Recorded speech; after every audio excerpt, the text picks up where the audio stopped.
never was an appropriate time, and I just don't care anymore.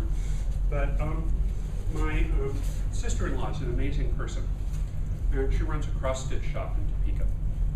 And some of you have seen this, but she hasn't. I know that. I saw it wrapped up. I didn't know what it was, and I tried to be very careful with it. Well, that was so I nice didn't of you. hurt it. That was nice of you. Ooh. Ah, ooh, ah. She hasn't seen ooh, ah yet, right? No. Okay, this is yours. Ooh! Yowza! That worked, huh? Pretty! Yay! Very nice! So I guess it's good we didn't crush it with the It's font. good that Yes, we didn't it crush it. is. Yeah, that's good. So we'll leave it setting up here so people can see. Super, it's My- beautiful. Yeah. And it's mine. And it's yours. And it goes on your wall in Florida. Goes- And it yeah. will. Yeah. She has an empty place in her office, so I thought that'd work. And for anyone who's interested, my sister-in-law said, you can ask, but she said duplicating it would be at retail, not at sister-in-law rates, you understand? Right. Would be about $135. So anyone that's interested, I have her address. Does she have a very fine cross stitch? Does she have a pattern? Yes. The pattern. The pattern you can buy for typical pattern rates. The sunflower seed in Topeka, catch her online. Okay. And the pattern is available, along with the list of what yarn and things she It's used, probably so thread. Yeah. whatever. The stitchery stuff. That's the notions. That's a good word. Okay, now we're back to David. Now we're back to David, but I've been wanting, every time I thought of giving it, well, I got distracted, so. Anyway. That's amazing. You're so hard to distract. Shiny. Anybody can stitch while Who they're is back, she too. talking? I have no Get idea. my feet I don't up off know. the floor, hopefully out of the. We want to be kind to one another, We do. don't we? We do. She said in her schoolmarm voice. Okay. Oh, as if I'm not hard to distract. I'm on the camera saying, "Oh, is someone Shiny. talking? Oh, is someone?" Who's shiny? How many times this morning did I tap you on the shoulder? 3, only 3. I did pretty good, and she was pacing. Unfortunately, Virginia, there's some parts of your talk where There's you're wall. focused on an empty chair and you hear your voice. That's all right. Okay, music of the ring. Essentially, the Ring of Fire that went back to 1631 Germany from the year 2000. If little small West Virginia town goes back in time, they take their CDs, they take their 8 tracks, they take their records, they take whatever else with them to a time MP3 which did player. not own a piano because they hadn't been invented yet, and what various other No instruments. guitars. No guitars. No modern. I thought- violin. Modern guitars. No modern guitars. They had loops, and We'll they get had. there. So we've had a lot of people, including Gorgon, myself, write stories about what the downtimers would be impressed by in music. However, our expert here is David Carrico, and his presentation begins now. Okay. Come on in. Stand up for a few minutes because I'm going to need the wall as a prop. Okay? First of all, the Usually when disclaimers. people come in, it warms up. My bachelor's degree is in music theory and composition, which is the study of how music is put together and how it flows from from beginning to end. I am not a musicologist, which is the study of the history of music and the history of the forms of music. But anybody who majors in music spends at least 2 semesters in a class called music history, where they drill this stuff into you anyway so that you walk out with at least a nodding acquaintance of it, including the famed music history listening exams, where they would bring an armful of LPs, in my generation, LPs into the classroom, put the record on the Player. turntable, drop the needle on the record at a random spot, play it for 5 seconds, and you had to write down who wrote it and what the piece was. So that's kind of the background I'm coming from. What grade did you get in that class? He passed. I think I had a B in one semester and an A in the other one. Jesus. Let's Well- disclaim his disclaimer, though. Let's see. the head radio guy is a computer programmer. The animals and livestock specialist is an electronics engineer. The economist is an autodidact. The chocolate expert is an chocolate English expert- teacher. There you go. I mean, so, you know, David in our group is overqualified for professional credits with the exception of Virginia. So, there you go. Anyway, secondly, this is not going to be a comprehensive study of world music. This isn't even going to be a comprehensive study of West European music. This is going to be a sampler of, first of all, what does the downtime music sound like? What do the people of the time, what are they used to listening to? And then we're going to look at the music that the uptimers bring with them and try to do an A-B type comparison between the shots of each side so that you get at least a taste of The conflict. the conflict, exactly, the conflict. But before we get to that part of it, I did a presentation, 4 years ago, 6 years ago in Tulsa? It was 5. Yeah, whatever.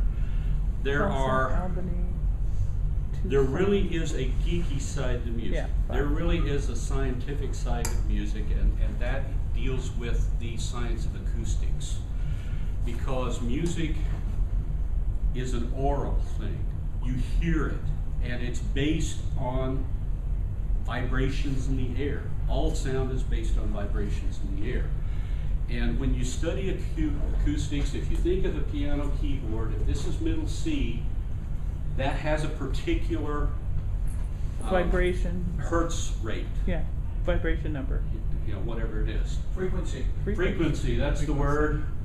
When you move up the keyboard to the next C, the frequency of that C is exactly twice the frequency of the lower octave. And that interval is called an octave. Because there are So- 8 of what Yeah, we whatever. recognize in between. So this is, you know, and I'm making the number up because I don't have my notes with me, but if this is 350, this would be 700. Okay.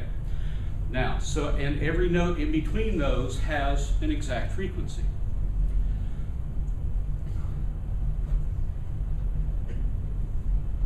How you tune the notes of the octave is flexible. And in that period of time, they were literally having flame wars over how to tune the notes.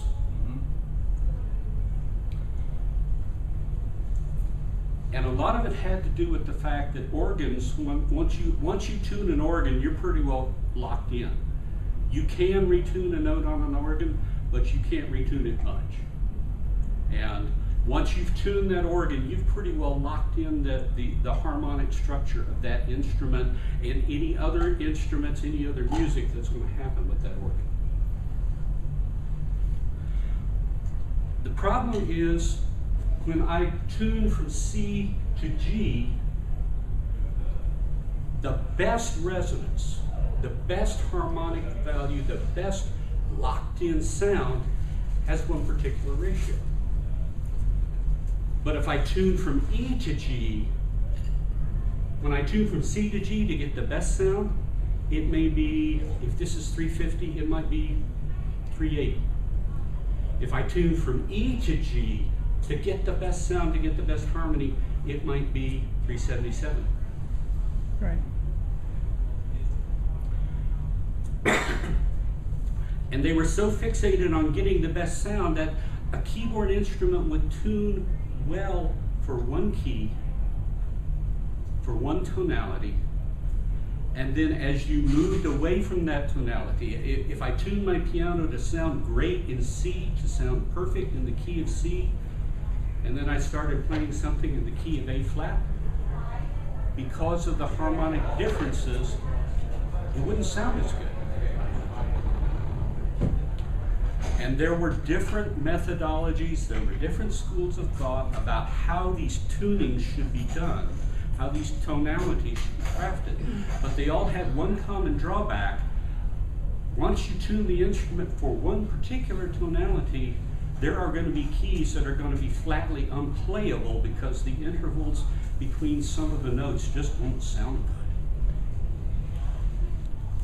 So there were literally flame wars for hundreds of years between different musicians, different theoreticians, different philosophers even, Composers, everybody. over what was the best tuning method. And you know, I could throw a few, the Pythagorean method, the well-tempered method, the just method.